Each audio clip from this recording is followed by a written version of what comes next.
In the boom years, Spain was widely referred to as the miracle of Europe. There were more houses built here than France, Germany, and several other European countries combined. But now we know there was a great deal of greed and corruption beneath the surface. Among the brightest stars of the real estate boom here was Francisco Hernando, a true Spanish success story. He lived a flamboyant lifestyle, surrounded by his motorcycle racing team, his corporate jets, and his private yacht. Not just any yacht, but a 236 feet long, costing $80 million, the biggest, most expensive yacht in Spain.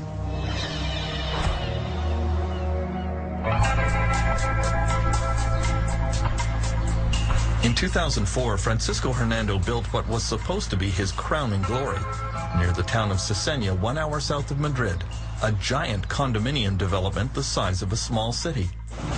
There were 89 buildings containing 13,000 apartments. The project was approved in record time. His town would bear his personal imprint, a community garden named after his wife, Maria Odena. And near the entrance, a 20-foot statue of his parents. He hecho la fiesta para mí, para los que me han comprado los pisos, los que han confiado en mí. At the gala unveiling of the project, Hernando was treated like a rock star by the Spanish media. Then a young reporter started to examine the story more closely.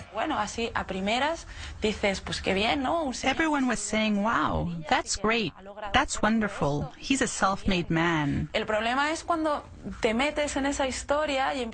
problem is, when you dig deeper into the story, you discover that the project was approved in record time with no provision for things like water, roads, health facilities, all things that should be provided for families living there. It wasn't normal to see it approved with all these shortcomings. Alejandro Ramon soon discovered that the Cesena project had been arranged with massive bribes to the mayor of the nearby town. The mayor was arrested. Journalists investigating Francisco Hernando's previous projects found a similar trail of corruption and bribery. He did not welcome this new brand of media attention. Today, Hernando's showcase development of Cesena is a ghost town. Without all the proper hookups for water and sewage, very few people could actually move in. There is just one empty building after another, connected by deserted streets. Because of the meltdown, the market for condominiums has collapsed.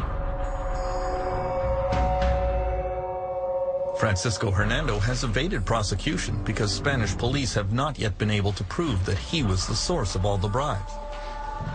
In a fit of pique, he announced that he's taking his business out of Spain and moving to Equatorial Guinea, where he is already involved in another scandal.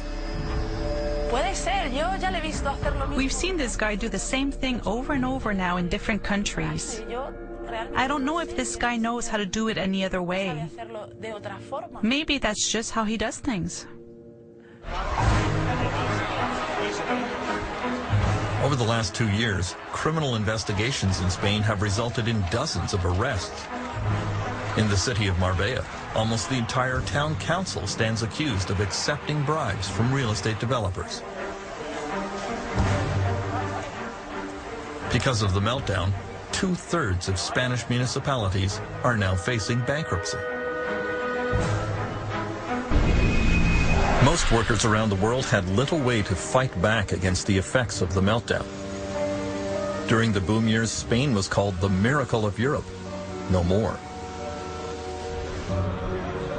At 6 a.m. every morning at the Plaza Elliptica in Madrid, immigrant workers from many countries line up and hope to be picked for a day's work by small contractors who drive by.